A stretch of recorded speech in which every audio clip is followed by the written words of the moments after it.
Jack Chick nasceu em 1924, no dia 13 de abril, e quando tinha 36 anos, ele começou a criar suas Chick Tracts, ou Tratos do Chick. Ele era um evangélico fundamentalista, a ponto que trato, usado como nome de suas historietas, costuma ser usado para textos religiosos curtos, e suas histórias são extremamente ruins. A arte é incrivelmente básica, num estilo meio parecido com tirinha satírica, na melhor das hipóteses, e desenhos bem amadores nos piores casos. Não parece haver qualquer preocupação com qualidade, a meu ver. Tem até imagens reais borradas de qualquer jeito. A primeira que veremos se chama Voo 144, que começa com 4 painéis de uma mulher num avião que vê a turbina pegando fogo e vemos o piloto falando que o outro também está. 3 horas antes, alguém perguntava sobre a multidão no aeroporto, ouvindo ser por missionários famosos. Eles iam viajar para arrecadar fundos para um novo hospital, embora não vejamos de onde saiu essa informação. No avião, este homem fica sentado ao lado dos missionários, mas ele entrou antes? Ele não estava esperando por causa deles? Depois desta silhueta, que à primeira vista nem dá pra saber se é de cima ou de baixo, mas aí você vê as janelas, o marido pergunta sobre ele. Eu era um cozinheiro num petroleiro até que matei um cara numa briga de bêbado. E a cara da esposa diz tudo, não? Até para o que virá, inclusive. Ele diz que converteu o colega de cela dele, pergunta sobre quantos eles converteram, mas eles dizem que o chamado deles era para ajudar as pessoas a levar vidas melhores. Você não quer dizer que vocês não dizem a eles como se salvarem? Reverendo Davidson, você tem certeza que você e sua esposa estão prontos para conhecer o Senhor?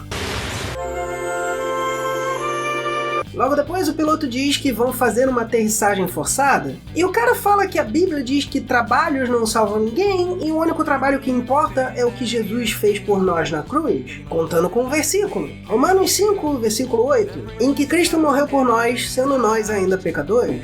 Você pode estar confuso não só por essa cara, que é como se One Punch Man tivesse o rosto desenhado por Junji Ito. Essa é uma interpretação muito estranha. A ideia parece ser que trabalhos para o bem não são bons de verdade, porque o único trabalho seria converter pessoas. Eu só sei porque vão falar mais tarde, mas como diabos Cristo morreu por nós, sendo nós ainda pecadores, virou só converter, conta para entrar no céu. Não só o versículo não está completo, ele começa com mas Deus prova seu amor conosco, o que já faria parecer não ser sobre conversão. Lendo os anteriores, parece ser tudo sobre se sentir em paz. Eu acho que vale a pena esclarecer isso. Eu não creio em tais coisas, mas eu não tenho problema com quem crê, e que bom que você se sente em paz em sua crença. O único e exclusivo motivo de ter esta tradição de apontar o imenso fanatismo do mundo é porque, como dizia aquele comercial de Evangelion da Locomotion, o fanatismo é a antítese da fé. Esta história literalmente diz que converter para a religião do autor é mais importante que salvar vidas. Ninguém sobrevive. Ao menos os peixes parecem melhores que os do tijolinho. Um anjo vem buscar o cara, outro levando o casal, e Deus é primo do Slenderman. O casal é mandado embora do céu porque Deus diz: eu fiz todo o trabalho necessário para a salvação quando morri na cruz. Só que isso é baseado em ignorar os trabalhos deles, segundo Mateus 7, versículos 22 a 23, que também está incompleto. Muitos me dirão naquele dia: Senhor, Senhor, não profetizamos nós em teu nome? E em teu nome não expulsamos demônios? E em teu nome não fizemos muitas maravilhas? E então lhes direi abertamente: nunca vos conheci, apartai-vos de mim, vós que praticais a iniquidade. Iniquidade, aliás, não é malignidade,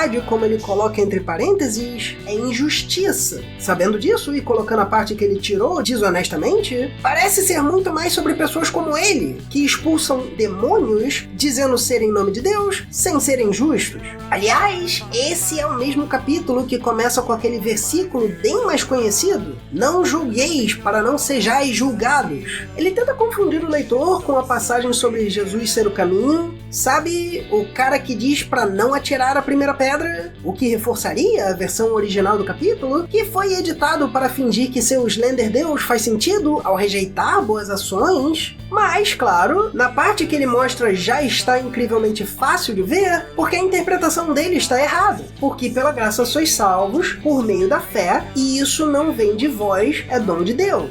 Não vem das obras, para que ninguém se glorie. Ninguém se glorie. Ninguém se glorie. Como o seu personagem fez ao dizer que converteu o colega de cela. E aí o reverendo se desespera, dizendo que milhões que estão confiando que seus bons trabalhos vão salvá-los irão para o inferno. E o quadrinho confirma com uma legenda de fundo preto e letras brancas, quase como se fosse uma mente demoníaca que fez isso. A desculpa é que o pecado teria entrado no mundo pela rebelião de Adão e Eva, que tem um considerável queixo, não?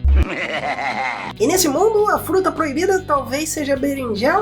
Por anos sacrificaram animais para cobrir seus pecados. Fonte, até onde eu sei, sacrifícios eram para agradar divindades. Dá pra me dizer que foi essa? E aí, para resolver o problema do pecado de uma vez por todas... Ah, então tá resolvido, né? Você está dizendo que não tinha mais esse problema? E os missionários não precisam se preocupar, né?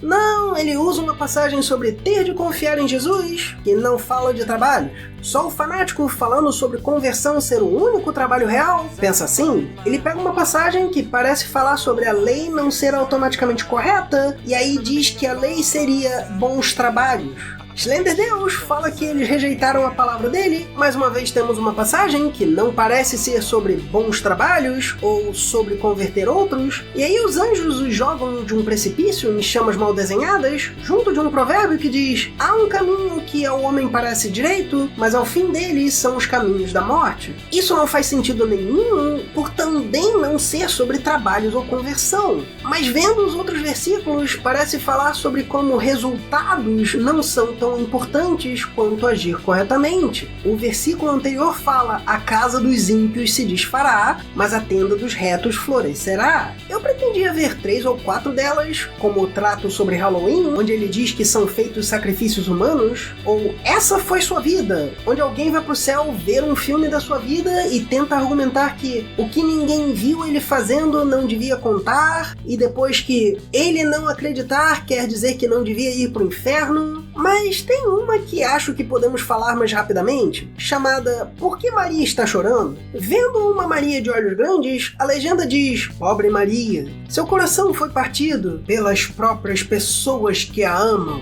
Foto borrada, enquanto falam de não estarem fazendo o que ela pediu, contam a história dela estar se arriscando ao aceitar parir Deus, e não mostram, então eu assumo também ser Slender Deus. Maria então tenta convencer o leitor a não a venerar, porque evangélicos acham que crer em santos ou em Maria é o mesmo que venerar o tal boi de ouro da história de Moisés. E finalmente uma teoria da conspiração de que os inúmeros cultos a uma divindade materna, que teria dado à luz a um dos deuses, são todos na verdade por uma conspiração satânica em que o demônio criou a imagem de mãe virgem por saber que Deus ia precisar de uma, e espalhou para todas as religiões a partir da Babilônia. Isso então teria sido adotado pelos romanos para ajudar a converter pagãos. E usaram Maria para isso, e que essa versão de Jesus seria irritada e só ela poderia controlar, terminando com a rainha Semiramis da Babilônia agradecendo a Satã e Maria falando que, se não acreditasse naquilo tudo, ela estaria chamando a palavra de Deus de mentira.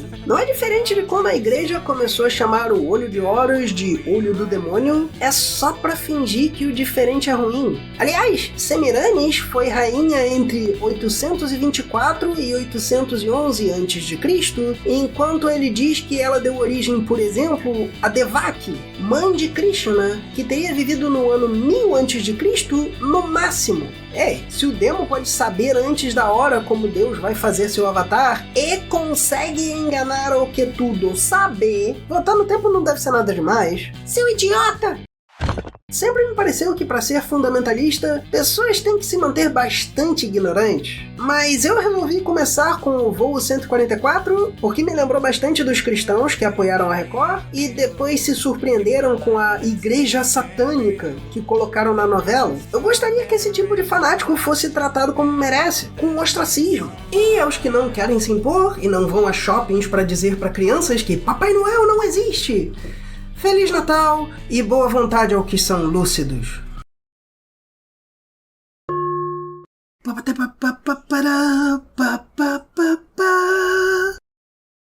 Muito obrigado por assistir. Se você gostou, curta e assine o canal e por favor considere se tornar membro para ajudar na produção dos próximos vídeos. Ou considere doar para o Pix do canal. perguntas@resenharedonda@gmail.com